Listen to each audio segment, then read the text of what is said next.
Selamat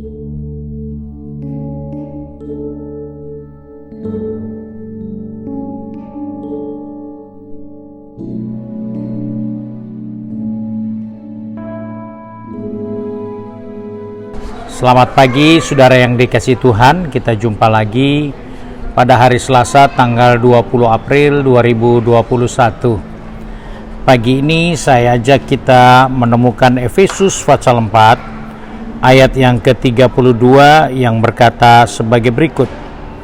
Tetapi hendaklah kamu ramah seorang terhadap yang lain, penuh kasih mesra dan saling mengampuni, sebagaimana Allah di dalam Kristus telah mengampuni kamu. Puji Tuhan, ayat firman Tuhan yang Rasul Paulus ingatkan kepada kita sebagai orang percaya, kita harus jaga kehidupan, di mana kehidupan itu kita harus saling mengampuni, bukan saling mendendam atau saling menyimpan kesalahan orang lain. Tetapi dengan jelas Alkitab katakan supaya kita saling mengampuni sebagaimana Allah di dalam Kristus telah mengampuni kamu. Sebagai umat Tuhan seringkali kita terkecoh dengan berbagai kegiatan, dengan berbagai pelayanan di dalam gereja, sehingga kegiatan dan pelayanan itu kita anggap sebagai ukuran kedewasaan orang di dalam iman kepada Tuhan. Ukuran keyakinan kita terhadap Tuhan seringkali diukur dari pelayanan, dari kegiatan yang kita bisa lakukan untuk Tuhan. Tetapi ada hal yang sangat inti, yaitu kita harus bisa saling mengampuni. Karena hal itu adalah tanggung jawab kita sebagai orang percaya di dalam Tuhan, supaya jangan kita salah di dalam menerapkan kehidupan ini. Kita berpikir orang itu sudah melayani, orang itu adalah hamba Tuhan, orang itu adalah majelis, orang itu suka berkorban. Kemungkinan rohaninya tinggi, kemungkinan imannya luar biasa, tetapi sesungguhnya Alkitab katakan itu bukan menjadi ukuran, tetapi yang menjadi ukuran adalah bagaimana kita harus bisa saling mengampuni, karena kita sudah diampuni oleh Yesus.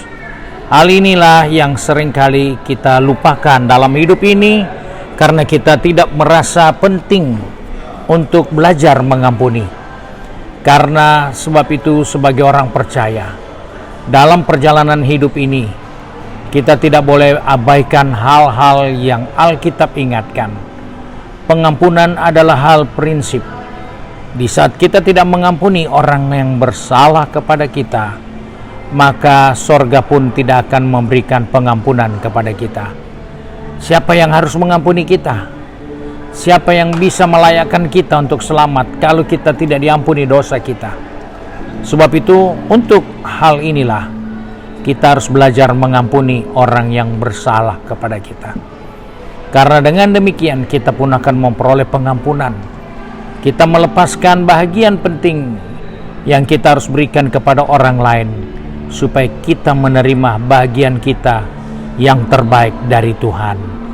Saudara-saudara yang dikasihi Tuhan, Yesus pernah menceritakan tentang orang yang berhutang, dan ketika dia dibebaskan dari hutangnya yang banyak, dia baru keluar dari istana raja. Dia pergi mengejar orang yang berhutang kepada dia. Dia minta orang itu membalas dan membayar kembali hutang-hutang yang sebenarnya kalau diukur hutang kesalahannya, hutang yang dia pinjam dari raja terlalu besar, dia tidak mungkin bisa selesaikan. Sedangkan orang lain yang berhutang kepadanya tidak seberapa besar, tapi karena dia tidak pernah bisa melepaskan pengampunan buat orang yang sudah berhutang kepadanya, sedangkan dia punya hutang lebih besar dari orang itu, akhirnya raja menangkap dia dan menganiaya dia sampai dia bisa melunasi hutangnya. Kapan dia bisa melunasi hutangnya?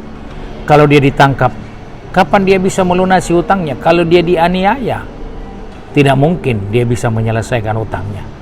Itulah kenyataan yang harus kita jaga dalam diri kita, bahwa pengampunan itu adalah hal penting dan sangat prinsip bagi kehidupan kita. Sebab itu Paulus katakan kepada jemaat di Efesus supaya kamu ramah seorang dengan yang lain dan penuh kasih mesra dan saling mengampuni sebagaimana Allah telah mengampuni kita semua. Sebab itu mari kita satu di dalam doa.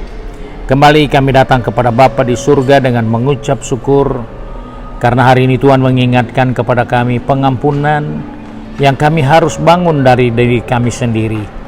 Sebab itu Bapa, tolong kami, pegang tangan kami, atur langkah kaki kami, baik yang akan pergi bekerja, berbisnis, studi, maupun yang sibuk dengan urusan rumah tangga. Tolong kami Bapa supaya kami dapat mengampuni, supaya kami dapat melepaskan pengampunan kepada orang yang bersalah kepada kami, agar kami pun memperoleh pengampunan di dalam Engkau.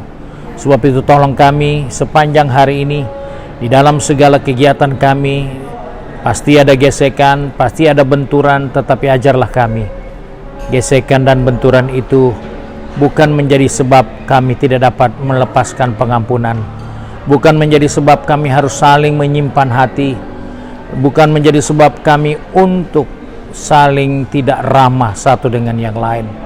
Tapi biarlah Engkau tolong kami, menuntun kami, agar kami siap melepaskan pengampunan di mana saja dan kepada siapa saja, sebagaimana Engkau telah mengampuni kami. Terima kasih Bapa untuk berkat-Mu sepanjang hari ini. Sebab itu kami bersyukur dan kami berdoa di dalam nama Tuhan Yesus Kristus, Juru Selamat kami, majikan kami yang baik dan setia. Haleluya. Amin. Puji Tuhan. Bapak-bapak Pelprip yang dikasihi Tuhan, sebentar sore, jam 6 sore ibadah Pelprip, dan saudara bisa mengikutinya secara online. Tuhan Yesus memberkati saudara sekalian.